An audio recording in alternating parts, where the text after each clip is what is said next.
আল্লাহ সুবহানাহু ওয়া তাআলা আমাদেরকে খেলার ছলে সৃষ্টি করেন নাই, তাই করেছেন কি? আল্লাহ সুবহানাহু ওয়া তাআলা এই পুরো মহাবিশ্ব, আসমান জমিন, সাত আকাশ, এই পৃথিবী, জিন ও মানব জাতি, এই সব কিছুই একটা মহৎ বিশাল উদ্দেশ্যকে সামনে রেখে সৃষ্টি করেছে। আল্লাহ পাক কিন্তু খেলার ছলে এগুলো সৃষ্টি করেন নাই। আপনারা একটু আমার সাথে মনোযোগ দিবেন, তাহলে আলোচনা করে মজা পাওয়া যাবে ইনশাআল্লাহ। খেলার ছলে আল্লাহ পাক কোনো কিছু সৃষ্টি করেন নাই। উদ্দেশ্যটা কি? উদ্দেশ্য হচ্ছে আল্লাহ পাক বলছেন সূরা মুলকের মধ্যে। কোন সূরা? সূরা মুলক। আমরা রাতের বেলা তেলাওয়াত করার অভ্যাস করব ইনশাআল্লাহ। এটা গুরুত্বপূর্ণ আমল এবং সুন্নাহ। এই সূরার প্রথম দিকে আল্লাহ পাক বলেছেন আল্লাযী খালাকাল মাউতা ওয়াল হায়াতা লিয়াবলুয়াকুম আইয়ুকুম আহসানু আমালা, লিয়াবলুয়াকুম আইয়ুকুম আহসানু আমালা। আল্লাহ পাক এই জীবন মৃত্যু মানে পুরো বিষয়গুলো সৃষ্টি করেছেন একটা উদ্দেশ্যে।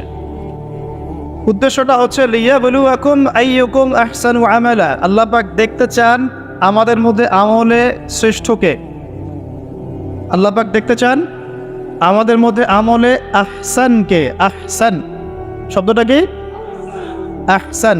হাসান মানে হলো উত্তম, আহসান মানে সবচেয়ে উত্তম, কবির মানে হলো বড়, আকবার মানে কি বলেন? সবচেয়ে বড়, সগীর মানে ছোট, আসগর মানে সবচেয়ে ছোট। তো এখানে যে শব্দটা ব্যবহার করা হয়েছে এটাকে আমরা আরবি ব্যাকরণের ভাষায় বলি ইসমে তাফসীর, আর ইংরেজিতে বলি সুপারলেটিভ ফর্ম। কি ফর্মস? সুপারলেটিভ তো বোঝায় যেটা দিয়ে সর্বোচ্চটা বোঝায়। এখানে হাসান এর সুপারলেটিভ হচ্ছে আহসান। আল্লাহ পাক দেখতে চান এই দুনিয়াতে আমরা আমলে আহসানকে। সুবহানাল্লাহ। আল্লাহ পাক দেখতে চান না গরু খাওয়া মুসলিমকে। আল্লাহ পাক দেখতে চান না জুমার দিনে কে নামাজ পড়তে আসে। আল্লাহ পাক দেখতে চান না ঈদের দিনে কারা নামাজ পড়তে আসে, রমজান মাস আসলে কারা মুসল্লি হয়। আল্লাহ পাক এটা দেখতে চান। আল্লাহ পাক কি দেখতে চান? আমলে আহসান। আহসান হতে হলে কি গতানুগতিক মুসলিম হলে চলবে, না শক্ত মুসলিম হতে হবে? কোনটা? মুসলিম এখন বাংলাদেশে মোটামুটি দুই প্রকার। একটা হচ্ছে সুবিধাবাদী মুসলিম, আর একটা হচ্ছে প্রকৃত মুসলিম। সুবিধাবাদী মুসলিম কেমন? নামাজও পড়বো, সুদও খাবো, আমি যাকাতও দিব, এদিকে ঘুষও নিব। ধরেন যে বছর বছর হজ উমরা করলাম, আবার অন্যের সম্পদ আত্মসাৎ করছি, মানুষের উপর জুলুম করছি। মানে যে অংশটুকু পালন করতে আমার কোনো সমস্যা নাই, ওই অংশটুকু আমরা পালন করতে কোনো সমস্যা মনে করি না। আর যে অংশগুলো পালন করলে আমার দুনিয়ার ক্ষতি হয়, দুনিয়ার স্বার্থ ক্ষুণ্ণ হয়, সেগুলো আমরা পালন করতে চাই না। এই ধরনের মুসলিমটাকে কি বলে? সুবিধাবাদী মুসলিম। ইংরেজি একটা সুন্দর শব্দ আছে, শব্দটা হলো Protestant version of Islam. Protestant version of Islam, যে প্রোটেস্ট্যান্ট খ্রিস্টান আছে, প্রোটেস্ট্যান্ট খ্রিস্টান, ওই রকম প্রোটেস্ট্যান্ট মুসলিম মানে সুবিধাবাদী মুসলিম। তো সুবিধাবাদী মুসলিমদের জন্য কি জান্নাত? হ্যাঁ। মুসলিম কাকে বলে? মুসলিমের সবচেয়ে সেরা এক্সাম্পল আল্লাহ পাক কোরআনে যেগুলো দিয়েছেন তারা হচ্ছেন নবীগণ। তারা কারা? এবং সর্বশ্রেষ্ঠ নবীকে মুহাম্মদ রাসূলুল্লাহ সাল্লাল্লাহু আলাইহি ওয়াসাল্লাম। সেই সর্বশ্রেষ্ঠ নবী মুহাম্মদ সাল্লাল্লাহু আলাইহি ওয়াসাল্লামকে আল্লাহ পাক একজন নবীর দৃষ্টান্ত দিয়ে মুসলিম হওয়ার কথা বলছেন, আর মুসলিম হওয়ার উৎসাহ দিচ্ছেন। কিভাবে? সেই নবীর নাম হচ্ছে ইব্রাহিম আলাইহিস সালাম। আল্লাহ পাক সূরা বাকারা পড়ে দেখবেন, শুরুর দিকে আছে, প্রথম পারার একদম শেষের দিকে। আল্লাহ পাক বলছেন বা'দা আউযু বিল্লাহি মিনাশ শাইতানির রাজীম ইয ক্বালা লাহু রাব্বুহু আসলিম। হে নবী মুহাম্মদ সাল্লাল্লাহু আলাইহি ওয়াসাল্লাম, যখনই আমি আল্লাহ ইব্রাহিমকে বলেছিলাম আত্মসমর্পণ করো, বুঝুন কথাটা, যখনই আমি আল্লাহ ইব্রাহিমকে বলেছিলাম আত্মসমর্পণ করো, ক্বালা ইব্রাহিম বলেছিল আলাইহিস সালাম আসলামতু লিরাব্বিল আলামিন, আমি জগৎ সমূহের প্রতিপালকের নিকটে কি করলাম? আত্মসমর্পণ করলাম। এটা কেমন ছিল আত্মসমর্পণ? আল্লাহ পাক বলেছেন তোমার স্ত্রী এবং সন্তানকে রেখে আসো। কোথায়? কোথায়? জনমানব শূন্য জায়গায়, তখন কাবা ঘর নির্মাণ হয় নাই, সেখানে খাবারও নাই, পানিও নাই। ইব্রাহিম আলাইহিস সালামকে বলেছিলেন যে আল্লাহ আপনার এই আদেশের পিছনে যুক্তি কি, দর্শন কি, বিজ্ঞান কি? বলেন তো দেখি। ইব্রাহিম আলাইহিস সালাম কি আঙ্গুল তুলেছিলেন আল্লাহ পাকের আদেশের উপরে? এটা হলো মুসলিম। বলেছেন সন্তান বড় হয়েছে, ফালাম্মা বালাগা মা'আহু সা'য়া, যখন বাচ্চা দৌড়াদৌড়ি করতে শিখলো, মানে দৌড়তে শিখলো বাবার সাথে, তখন তিনি বলছেন ক্বালা ইয়া বুনাই, হে আমার সন্তান, ইন্নী আরা ফিল মানামি আন্নী আযবাহুক, আমি স্বপ্নে দেখেছি আমি তোমাকে জবাই করছি। ফানজুর মাযা তারা, তোমার কি রায় আমাকে বল। সন্তান ইসমাঈল বলছেন ইয়া আবাতি, হে আমার বাবা, ইফআল মা তুমার, আপনাকে যে আদেশ করা হয়েছে আপনি তাই করো। সুবহান সাতাজিদুনি ইনশাআল্লাহু মিনাস সাবিরিন, ইনশাআল্লাহ আপনি আমাকে ধৈর্যশীল পাবেন। এই যে বাবা ছেলে, এটা হলো মুসলিম, এটা হলো ইসলাম। ইয ক্বালা লাহু রাব্বুহু আসলিম, আল্লাহ যখন তাকে বলেছেন আত্মসমর্পণ করো, ব্যাস তিনি বিনা বাক্য ব্যয়ে আল্লাহ পাকের হুকুমের সামনে মাথা পেতে দিয়েছে। এর নাম হলো কি? এখন বলেন এই মানদণ্ডে আমরা কতজন মুসলিম আছি এখন? নামাজের বৈজ্ঞানিক ব্যাখ্যা খোঁজে মানুষ এখন, রোজার বৈজ্ঞানিক ব্যাখ্যা খোঁজে, যাকাতের অর্থনৈতিক ব্যাখ্যা খুঁজি। ব্যাখ্যা তো আছে, আছে না নাই? এই ব্যাখ্যা আমার না জানলেও চলবে, ব্যাখ্যা আছে, ব্যাখ্যা মিলতে পারে, আবার আমার মানে সংকীর্ণ বুদ্ধিতে নাও আসতে পারে। তো আল্লাহ পাক হুকুম করেছেন, ব্যাস যথেষ্ট আমার জন্যে। আল্লাহ পাক হুকুম করেছেন তাওহীদ শিখতে হবে, শিখব। আল্লাহ হুকুম করেছেন 5 ওয়াক্ত সালাত পড়তে হবে, পড়তে হবে। আল্লাহ পাক হুকুম করেছেন যদি আমাদের নেশাব পরিমাণ সম্পদ হয় যাকাত দিতে হবে, ব্যাস দিতে হবে। আল্লাহ পাক মা বোনদেরকে হুকুম করেছেন বালেগা হয়ে গেলে কি করবে? বালেগা হওয়ার আগেও পর্দা করার সিস্টেম আছে, মানে চর্চা করতে হবে। মা বোনদেরকে পর্দা করতে বলেছেন, ব্যাস পর্দা করতে হবে।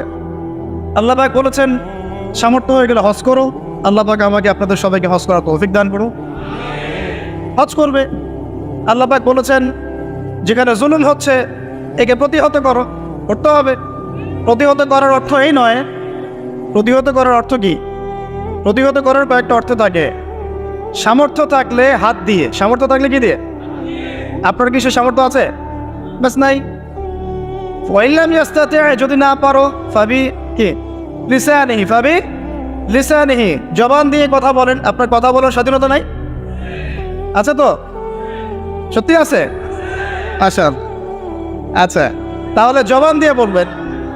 তাহলে কি বলবেন? জবান দিয়ে বলবেন, যতদূর পারেন বলবেন। আর ওয়াইল্লাম ইয়াস্তাতি, যদি এটাও করতে না পারো তাহলে ফাবি কলবিহি, অন্তর থেকে ঘৃণা করো। ঘৃণা কি আছে? লিযালিকা আদওয়াফু মিনাল ঈমান, এটা হলো ঈমানের সবচেয়ে নিচু অংশ, এরপরে ঈমানের কোনো অংশ নাই। মানে অন্যায়, অবিচার, জুলুম, পাপাচার দেখেও যাদের মনের মধ্যে ঘৃণাও আসছে না, আমরা আর মুমিন নাই। সত্যি কথা, এটাই সত্য কথা, আমরা মানি আর না মানি। আল্লাহ পাকের শাস্তি আসার আগেই তওবা করে ফিরে আসা উচিত। আল্লাহ পাক তৌফিক দান করো।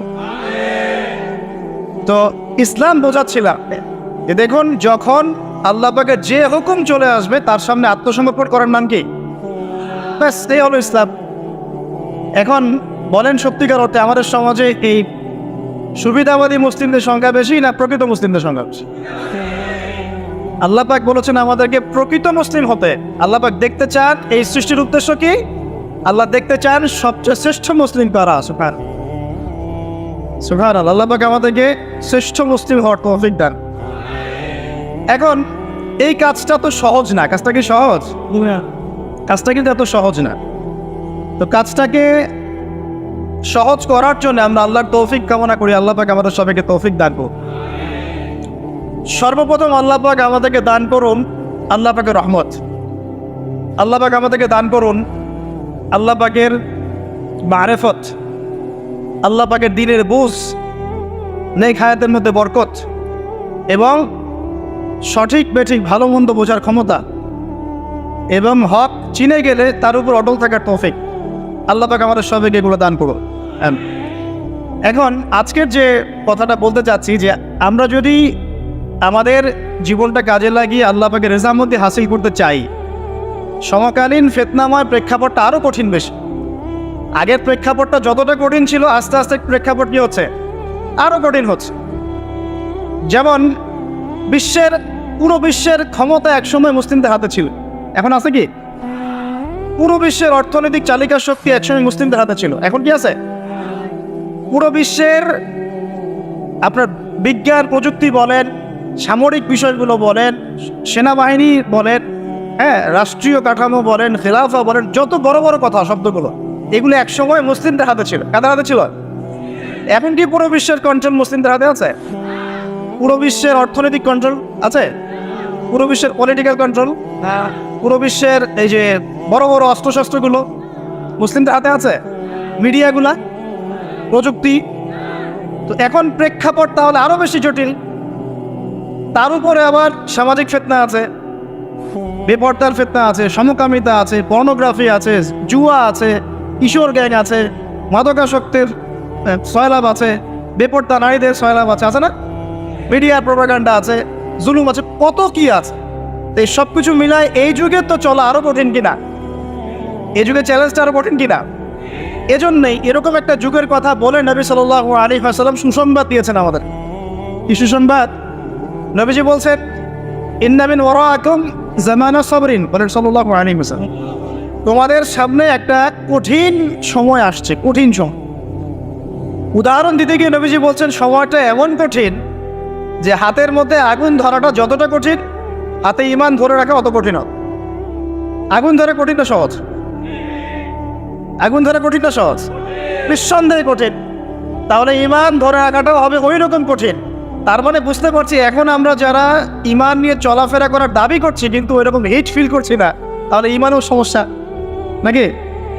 আচ্ছা, নবীজি বলছে সুসংবাদ হচ্ছে ওই জামানাতে যদি তোমরা আমার সুন্নতের উপর অটল থাকতে পারো, ভালো করে শোনেন দিনী ভাইরা, ওই রকম ফিতনাময় পরিবেশে কঠিন জামানায় যদি তোমরা আমার সুন্নত, আমার আদর্শের উপরে অটল থাকতে পারো, আল্লাহ পাক তোমাদেরকে 50 জন শহীদ সাহাবীর নেকি দিবেন।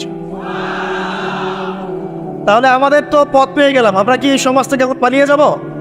না এখানে থেকেই পরিবর্তনের চেষ্টা করবো? কোনটা? ব্যাস, আমাদের কাজও পেয়ে গেলাম। এখন এই পুরো কাজ, নিজে আমল করা, দিন শেখা, পরিবার, সমাজ, দিনের দাওয়াত, এই সব কিছুকে একসাথে রেখে, সামনে রেখে মোটামুটিভাবে 5টা কাজ আমাদেরকে করতে হবে। রাজি আছেন ইনশাআল্লাহ?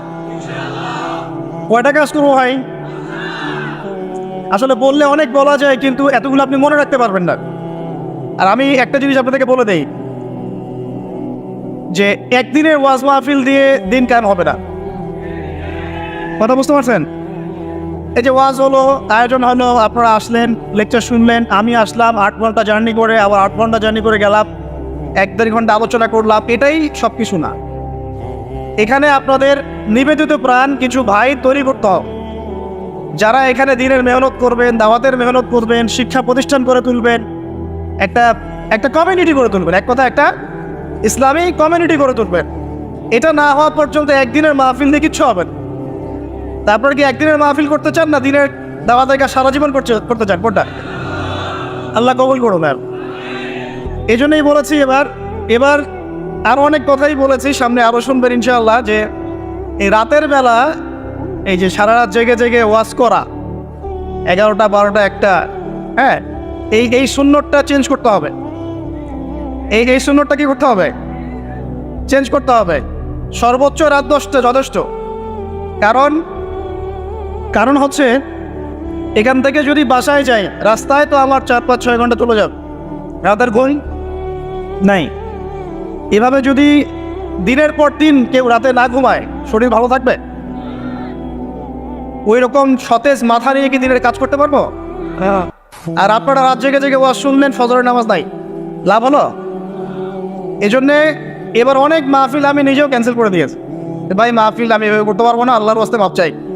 যদি বাদ জহর বা বাদ আসর বলেন যেতে পারেন, তাহলে বাসায় গিয়ে রাত্রেবেলা এশার নামাজ পড়ে ঘুমানো যাও, ফজরের পর থেকে পড়াশোনা করা যাবে। মানে সুন্নতের খেলাফ কোনো কাজ করে কিন্তু দিন কায়েম হবে না ইনশাআল্লাহ। আমি আশা করি অন্যান্য ওলামায়ে কেরামরা এগুলো নিয়ে কথা বলবেন, এবং আমাদের এই যে চলমান একটা রাত জাগার একটা মানে খারাপ অভ্যাস, এটাকে দূর করতে হবে। এই জন্য 11টা ঠিক আছে, 11টা টাইম পারফেক্ট। তা আমরা ওই 5টা বিষয় শিখবো ইনশাআল্লাহ। তার আগে বলছিলাম একদিনের ওয়াজে কিছু হবে না, আপনাদের মধ্যে কিছু নিবেদিত প্রাণ মানুষ তৈরি করতে হবে। প্রত্যেকটা জায়গায় একটা করে দারুল ইলম মানে জ্ঞানের মার্কাজ দরকার। কিসের দরকার? এখানে মসজিদ, মাদ্রাসা, ঈদগাহ সব মিলে একটা ক্যাম্পাস থাকতে হবে। এখান থেকে দিনই ইলম শেখানো হবে, ছেলে মেয়েদেরকে দিন শিক্ষা দেওয়া হবে, মা বোনদের জন্য দিন শেখার ব্যবস্থা থাকবে, জেনারেল শিক্ষিত ভাইদের জন্য কোর্স থাকবে, দাওয়াতের মেহনত থাকবে। এভাবে যখন একটা কমিউনিটি গড়ে উঠবে তখন বাংলাদেশের মধ্যে আরও আমূল পরিবর্তন আসবে ইনশাআল্লাহ। আল্লাহ পাক আমাদের সবাইকে এই কথাগুলো বোঝার তৌফিক দান। তো কথা বললে ভাই অনেক কথা বলা যায়, মোটা দাগে 5টা আমাদের কর্তব্য এখন। আল্লাহ পাক আমাদের সবাইকে গড়ার তৌফিক দান করুন।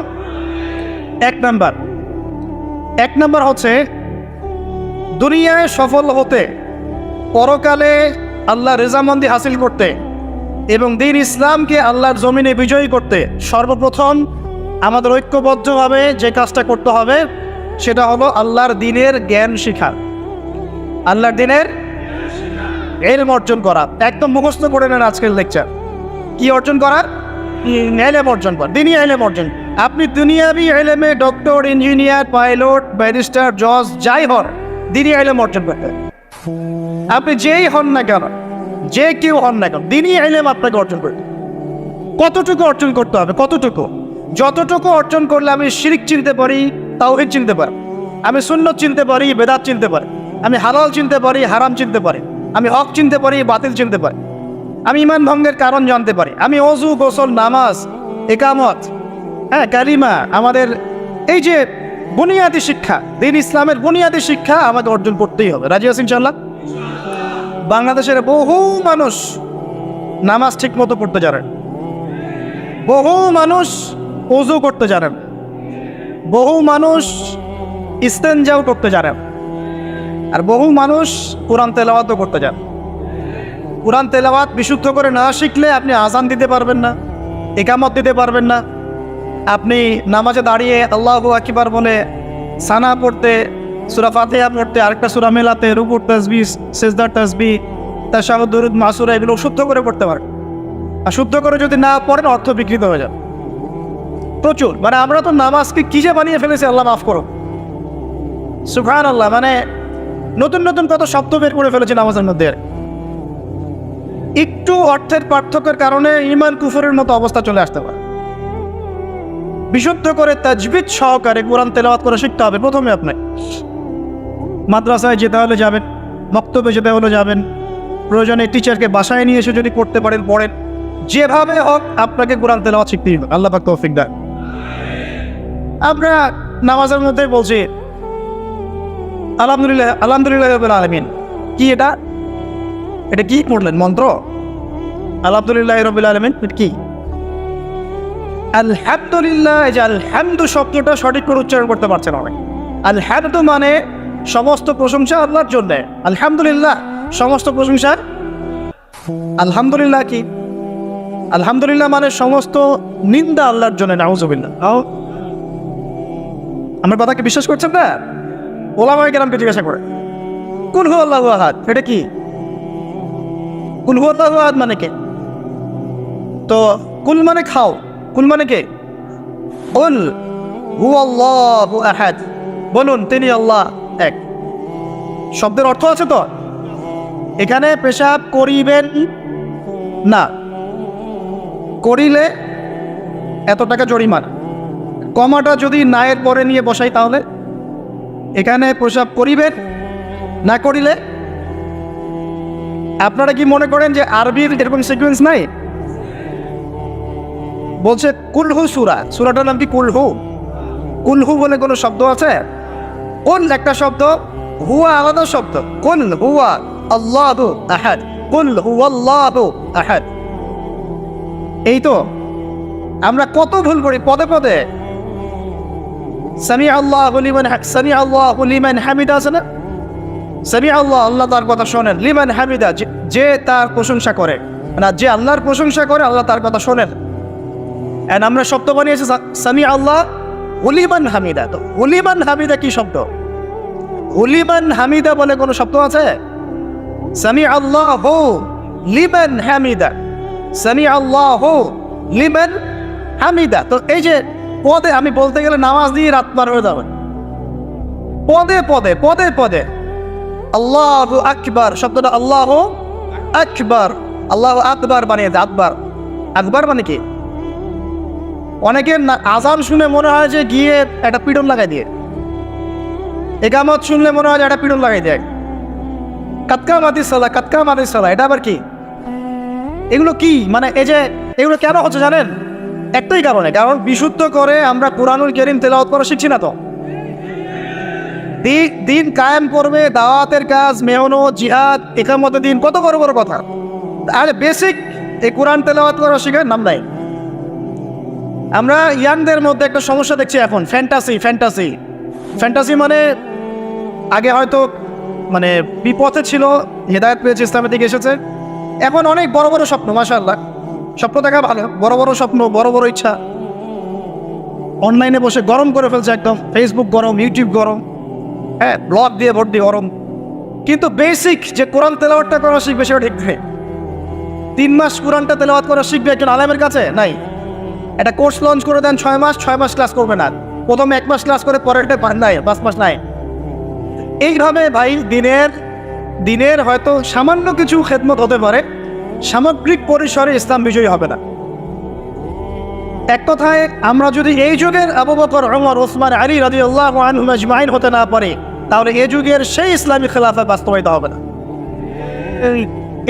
এটা হলো মূল কথা। এই পথের প্রথম কাজটাই হচ্ছে দ্বীনি ইলম অর্জন করা। আর ইলম অর্জন করাটা আপনার জন্য কি? নফল, মুস্তাহাব, সুন্নাত না ফরজ? এটা কে বলেছেন? রাসূলুল্লাহ সাল্লাল্লাহু আলাইহি ওয়াসাল্লাম বলেছেন, তালাবুল ইলমি ফরিদাতুন আলা কুল্লি মুসলিম। তালাবুল ইলম মানে জ্ঞান অর্জন করা, ফরিদা ফরজ মানে কি? ফরজ মানে বাধ্যতামূলক। আলা কুল্লি মুসলিম, কুল্লি মানে কি? প্রত্যেক। কুল্লি মানে কি? কুল্লু মানে প্রত্যেক। প্রত্যেক মুসলমানের উপরে, প্রত্যেক মুসলমান যে মুসলমান দাবি করে নিজেকে, কালিমা পড়েছে, তার উপরে জ্ঞান অর্জন করা ফরজ করেছেন। আপনি কোরআন তেলাওয়াত না শিখে থাকতে পারবেন না, তো এটা আপনার উপর ফরজ করা হয়েছে। নামাজ কি পড়ছেন, কি বলছেন, এটা আপনাকে শিখতে হবে, তো এটা ফরজ করা হয়েছে। আজান দেওয়া শিখতে হবে, ইকামত দেওয়া শিখতে হবে, ইমামতি করার যোগ্যতা অর্জন করতে হবে। এই মালয়েশিয়ার একটা ভালো জিনিস দেখলাম যে ওখানে প্রাইমারি লেভেল থেকে, মানে স্কুল লেভেল থেকেই এই মাদ্রাসা এবং মানে জেনারেল, এটা আলাদা করে করে কোনো প্যাটার্ন করা নাই, এটা একসাথেই প্যাটার্নটা করে দেয়। মানে আপনি স্কুলে ভর্তি হলে, স্থানীয় স্কুলে বা কলেজে যেভাবে তারা সিস্টেম করেছে, ইসলামের বুনিয়াদী শিক্ষাটা বাধ্যতামূলক শিখতে হবে। যে কেউ, তাদের সিভিলিয়ানদের মধ্যে যে কেউ ইমামতি করতে পারে। মাশাআল্লাহ, এটা আমাদের করা উচিত ছিল না? আমরা কি মুসলিম প্রধান দেশের অধিবাসী না? আমরা জোর দাবি জানাই যে শিক্ষা ক্ষেত্রে একটা আমূল পরিবর্তন নিয়ে আসতে হবে ইনশাআল্লাহ। একদম প্রাইমারি লেভেল থেকে ইসলামিক শিক্ষাকে আমাদের দেশে বাধ্যতামূলক করা হোক। মাদ্রাসার শিক্ষা মাদ্রাসায়, আবার সেকুলার শিক্ষাতে, এই দুদিকে চলছে। তাহলে একজন ব্যক্তি যে এই যে স্কুলে ভর্তি হলো, আপনার ছেলে এখানে 10 বছর পূর্বে এসএসসি পরীক্ষা দেবে, এইচএসসি, তারপর অনার্স মাস্টার্স, এই 20 বছরে ইসলামটা শিখবে কি? যতটুকু শিখছে, এই শিক্ষাটা তো প্র্যাকটিক্যালি প্রয়োগ করতে পারছে না। আর এই জায়গা থেকে যখন কেউ উঠে আসছে, তখন সে তো উম্মার দায়িত্ব নিতে পারছে না। তাহলে ব্যাপারটা কি এমন যে আমরা এদিকে শুধু দুনিয়ার চর্চা করব, আর মাদ্রাসা লাইনে যারা পড়ে তারা দিনের চর্চা করবে? দিন চর্চা করার, দিন পালন করার, প্রচার প্রসারের আমাদের কোনো অধিকার নাই? তাহলে এই শিক্ষাটা অর্জন করলে কি আমরা কি সবাই কি খারাপ হয়ে যাব? আমরা যদি ইসলামিক শিক্ষা শুরু থেকে দেওয়ার চেষ্টা করি বাচ্চাদেরকে, প্রাইমারি লেভেল থেকে, আমাদের বাচ্চারা কি নষ্ট হয়ে যাবে? এই জিনিসটা আল্লাহ পাক আমাদের সমস্ত ঊর্ধ্বতন কর্তৃপক্ষদেরকে বোঝার তৌফিক দান। আল্লাহ পাক আমাদের ঊর্ধ্বতন কর্তৃপক্ষদেরকে এই বিষয়টা বোঝার তৌফিক দান যে ইসলামী শিক্ষায় কল্যাণ ছাড়া অকল্যাণ কিছু নাই। এখানে যদি অন্য ধর্মাবলম্বী কেউ থাকেন, সে তার ধর্ম চর্চা করবে, কোনো সমস্যা? আমরা আমাদের ধর্ম শিখবো ইনশাআল্লাহ। তো এই জিনিসটা আমাদের বুনিয়াদী শিক্ষা। এখন যদি আপনি না পারেন, এখন আপনার কাছে ওই পাওয়ার নাই, ক্ষমতা নাই, ইমপ্লিমেন্টের সুযোগ নাই, তাহলে কি করবেন? তাহলে এখন যে আপনি 20 বছর পড়াশোনা করে ফেলেছেন জেনারেল লাইনে, এখন কি করবেন? এখন আপনার জন্যে কিছু অপশন খোলা আছে। এক, স্থানীয় বরেণ্য ওলামায়ে কেরাম যারা আছেন তাদের সাথে পরামর্শ করে সিলেবাস তৈরি করে নিয়ে পড়াশোনা করুন, এটা একটা অপশন। 2, আপনারা কিছু দিনই ভাই ব্যাচ করে করে ওলামায়ে কেরামের কাছে গিয়ে একটা একটা করে কিতাব শেষ করেন। 2, 3, অনলাইনে কিছু কোর্সেস চলছে, এই কোর্সেসগুলো করতে পারেন, কাজে দিতে পারে। তবে অনলাইনে কোর্স অফলাইনের মতো হয় না। অফলাইনে ওস্তাদের সামনে বসে যে পড়াশোনা, এটা অনলাইনে পাবেন না, ঠিক আছে? অথবা আপনার যদি সুযোগ থাকে তাহলে প্যাটার্ন চেঞ্জ করে এই প্যাটার্নে যেতে হবে। এগুলো ছাড়া তো আপনার সামনে কোনো অপশন খোলা নাই। যে আমরা যদি মাদ্রাসাগুলোতে এবং আমাদের শিক্ষা প্রতিষ্ঠানগুলোতে জেনারেলদের জন্য আরবির কোর্স আর মাদ্রাসা শিক্ষার্থীদের জন্য জেনারেল কোর্স রাখি, তাহলে উভয়ে শিক্ষিত হতে পারবে। মনে করেন এই ভাই মাদ্রাসায় পড়েছেন, মাশাআল্লাহ, তিনি মাদ্রাসার সব জ্ঞানই রাখেন আলহামদুলিল্লাহ, কিন্তু সায়েন্স তো শিখতে পারেন নাই, নামাজ শিখতে পারেন নাই, ওযু শিখতে পারেন নাই। এখন এই ভাইকে কি করবেন? এই ভাইকে ইসলামিক কিছু ডিপ্লোমা কোর্সের আওতায় আনতে হবে, এনে অফলাইন বা অনলাইনে শিক্ষা দিয়ে তাকেও মানুষ করে গড়ে তুলতে হবে। এই তো যদি আমরা চিন্তা করি, আমরা চিন্তা করতে হবে আমাদেরকে যাতে নিয়ে বড় বড় কথা বলতে হবে না। তো যুব সমাজের এখন যে অবস্থা, আপনি সামনে একটা ভয়ঙ্কর বিকলাঙ্গ যুব সমাজ দেখতে পারবেন। মস্তিষ্ক বিকৃত হয়ে গেছে এদের মোবাইল ফোন দিয়ে। মোবাইল ফোন, পর্নোগ্রাফি, মেয়েদের ফিতনা, হারাম অ্যাফেয়ার্স, মাদক, জুয়া, টিকটক, এই করতে করতে এদের মস্তিষ্ক সুস্থতা নষ্ট হয়ে গেছে। আল্লাহর কসম করে বলছি, এরা সুস্থ না। একটা চিত্র খুব কমন দেখতে পারবেন, 10টা-20টা ছেলে গোল হয়ে বসে আছে ফোন নিয়ে, সবার মনোযোগ নিচের দিকে। ওয়ার্ল্ডে কি হচ্ছে, আসমানে কি হচ্ছে, জমিনে কি হচ্ছে, কোথায় মুসলিমদের উপর বোম পড়লো, কোনো ফিকিরই নাই ওর। আপনি মনে করেছেন যে এই যুব সমাজ আগামীতে দেশের হাল ধরবে?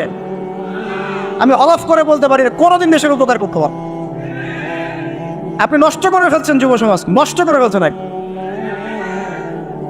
এদেরকে সুস্থতার দিকে নিয়ে আসতে হলে ইসলামী শিক্ষার কোনো বিকল্প নাই, নামাজের কোনো বিকল্প নাই।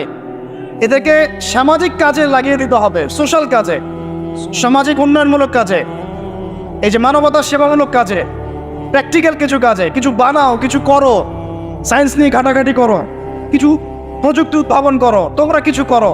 দেখেন আমরা যত কিছু ব্যবহার করি সব কিছু কিন্তু ইহুদি খ্রিস্টানদের। এই যে আমি যে মাইকে কথা বলছি, এই মাইকে ইসলামের বড় বড় কথা বলছি, এই মাইকটাও দেখা যাবে যে মুসলমান তৈরি করে নেয়। তাহলে এটা কি কাম্য ছিল? আর এই বিশ্বের যত শিক্ষার বুনিয়াদ, এই বুনিয়াদী শিক্ষা দিয়েছে মুসলিমরা। বিশ্বাস না করলে খালি আপনি 1200 বছর ইতিহাসটা পড়ে দেখেন। ইবনে সিনার নাম শুনেছেন? চিকিৎসা বিজ্ঞান দাঁড়িয়ে আছে ইবনে সিনার উপরে, নাম শুনেনি? জাবির ইবনে হাইয়ার নাম শুনেছেন? এই কেমিস্ট্রি না থাকলে আপনি ওষুধ তৈরি করতে পারবেন না। কেমিস্ট্রি না থাকলে কি পারবেন না? মেডিসিন তৈরি করতে পারবেন না। এটা দাঁড়িয়ে আছে কেমিস্ট্রি জাবির ইবনে হাইয়ারের উপরে, যেকে ইউরোপে বলে গ্যাবর ইবনে হাইয়ার। এরকম নাম প্রচুর আছে। আপনি এই যে ম্যাথামেটিক্সের কথা বলেন, জ্যোতির্বিদ্যার কথা বলেন, তারপরে প্রাণীবিদ্যার কথা বলেন, এই রক্ত সংবহন যন্ত্রের কথা বলেন, এক একটা সাবজেক্ট ধরে ধরে দেখেন, সবগুলার গোড়ার মধ্যে আমাদের মুসলিম মনীষীদের অবদান আছে। এমনকি এই যে পুরো বিশ্বের যে দর্শনগুলো চলছে, যত দর্শন, ফিলোসফিক্যাল থটস, আমরা ফিলোসফি পড়েছি, এই ফিলোসফিগুলোর গোড়ায় গিয়ে আপনি দেখবেন সব মুসলিম দার্শনিকদের নাম লেখা আছে।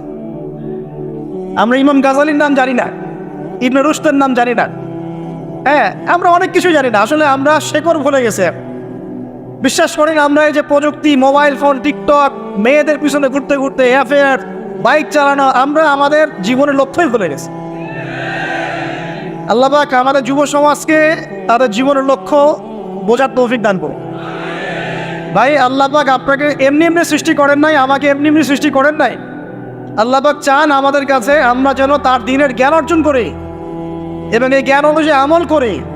এই আমলটা সমাজে ছড়িয়ে দেই, ইসলামের দাওয়াতের মেহনত ছড়িয়ে দেই, যাতে একটা সময় হলেও যেন আল্লাহর জমিন, আল্লাহর দিন কায়েম। এটা আল্লাহ পাক চান আমাদের কাছে। আল্লাহ পাক আমাদেরকে এই জন্য সৃষ্টি করেন নাই যে একটা মেয়ের জন্য আত্মহত্যা করে ফেলবে না। একটা মোবাইল ফোন একটা মেয়েকে কিনে দিয়েছেন, তার জীবন নষ্ট করে ফেলছে। যে বাবারা মেয়েদেরকে ফোন কিনে দিয়েছেন, জীবন নষ্ট করে ফেলছে এবং তার মাধ্যমে আরো 10টা ছেলেরও জীবন নষ্ট করছে। আর সত্যি কথা বলছি, এখন আমরা তো ঢাকা শহরে থাকি,